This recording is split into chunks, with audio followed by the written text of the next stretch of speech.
नमस्कार, मैं हूं हिमांशु और आप देख रहे हैं हलचल इंडिया। बेबाक खबर तेज असर। वक्त तो चला है हलचल इंडिया पर आज की बड़ी खबर का।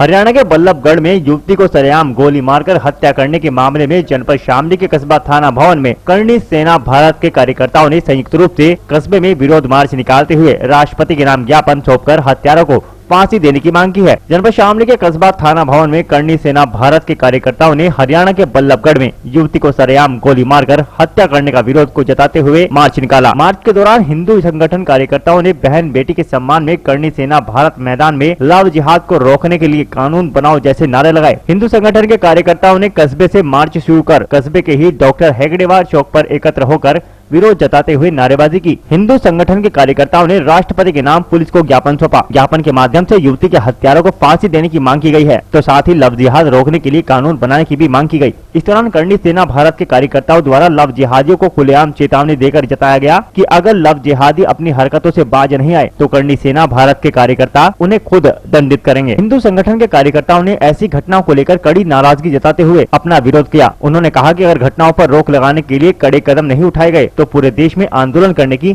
चेतावनी दी गई है। वहीं करणी सेना के कार्यकर्ताओं ने पुलिस को एक ज्ञापन देकर अवगत कराया कि थाना भवन क्षेत्र में पटाखा माफिया अपने पटाखों की बिक्री के रैपर में देवी देवताओं की तस्वीर लगाकर बेच रहे हैं और बाद में देवी देवताओं की तस्वीरें कबाड़ में डाली जाती हैं। करणी सेना के कार्यकर्ताओं ने पुलिस को ज्ञापन देकर अवगत कराया कि पटाखा माफिया ऐसे देवी देवताओं की तस्वीर अपने रैपर में न लगाएं। वहीं थाना अध्यक्ष प्रभाकर कैंतुरा ने तत्काल मामले का संज्ञान लिया और करणी सेना के कार्यकर्ताओं को आश्वासन दिया कि वह तत्काल इस मामले पर कोई ठोस कदम उठाएंगे।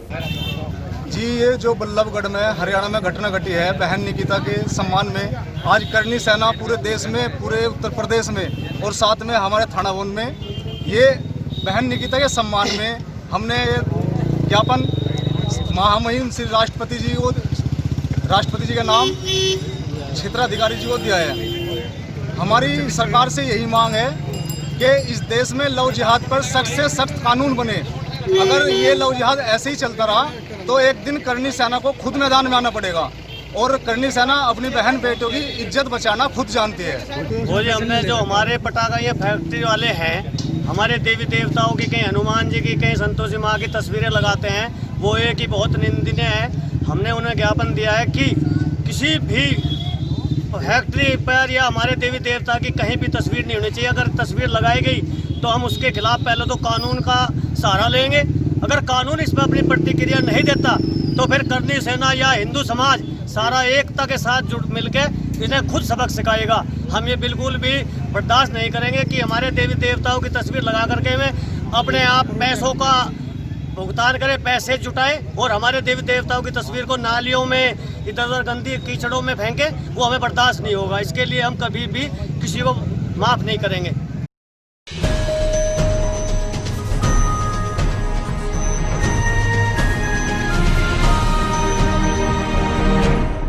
शामली के जिला अधिकारी जसजीत कौर ने धान क्रय केंद्र का निरीक्षण करते हुए किसानों से धान खरीद के बारे में बात करते हुए केंद्र पर उपलब्ध सुविधाओं के बारे में जानकारी ली। मार्केटिंग इंस्पेक्टर ने जिला अधिकारी को कुछ किसानों द्वारा अभद्र व्यवहार करने व दबाव बनाकर धान खरीदने की शिकायत की, जिस पर जिला अधिकारी ने क्रय केंद्र पर पुलिस व्यवस्था बनाने की बात कही। शामली के जिला अधिकारी जसजीत कौर ने थाना भवन दिल्ली सहारनपुर हाईवे पर मंडी समिति प्रांगण में सरकारी धान क्रय केंद्र पर औचक निरीक्षण करते हुए धान बेचने आए किसानों से बातचीत की। इस दौरान उन्होंने किसानों से पूछा कि धान बेचने में उन्हें किसी प्रकार की समस्या का सामना तो नहीं करना पड़ रहा। साथ ही उन्होंने किसान से धान क्रय केंद्र पर पानी, बैठने आदि की व्यवस्था के बारे में भी जानकारी ली। इसके बाद जिला अधिकारी ने मार्केटिंग इंस्पेक्टर सुनीता राणा से 1 अक्टूबर से अभी तक हुए धान की खरीद के बारे में जानकारी हासिल की। जिला अधिकारी ने मार्केटिंग इंस्पेक्टर को धान क्रय केंद्र पर सरकारी गाइडलाइंस के अनुसार ही खरीद करने व बुनियादी सुविधाओं को सुनिश्चित करने का आदेश भी दिया। जिला अधिकारी ने जानकारी देते हुए बताया कि आज उन्होंने थाना भवन धान क्रय केंद्र का निरीक्षण किया है। थाना भवन धान क्रय केंद्र पर 1 अक्टूबर से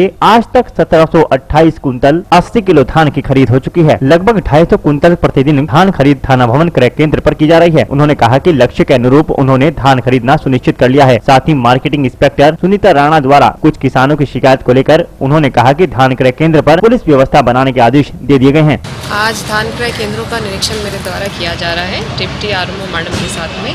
पहले हम लोग झिंझाना सेंटर पर गए थे और अब थाना भवन सेंटर पे आए हैं निरीक्षण करने के लिए। धान क्रय की स्थिति जनपद में तो अच्छी चल रही है, लगभग 184% हमने अपने टारगेट से क्रय कर लिया है, पर कहीं कहीं कुछ समस्याएं आ रही हैं। उसी के तहत निरीक्षण आज यहाँ किया गया। यहाँ पे कुछ किसानों की तौल हो भी रही है, जिसमें मॉइस्चर कंटेंट ठीक है उनके लिए। आगे भी मैं किसानों से यही मैसेज देना चाहूँगी कि अच्छी क्वालिटी का धान हम यहाँ लेंगे और बासमती बिल्कुल नहीं लेंगे। इसमें प्रशासन का हमारा सहयोग भी करें। जो भी शिकायत आएगी उसका तुरंत डिस्पोजल किया जाएगा। हम लोगों ने एक कंट्रोल रूम भी इस्टेब्लिश कर लिया है। कहीं किसी किसान को समस्या है तो वो उस पर भी संपर्क कर सकता है ताकि त्वरित उसका डिस्पोजल किया जाए। सेंटर पे जो बेसिक सुविधाएं हैं हमारे किसानों के लिए, जैसे पीने की पानी की व्यवस्था, बैठने की व्यवस्था, टॉयलेट की व्यवस्था, ये सब व्यवस्था हम सभी लोगों को सुनिश्चित करनी है और ज़्यादातर सेंटर्स में ये व्यवस्था दी जा रही है।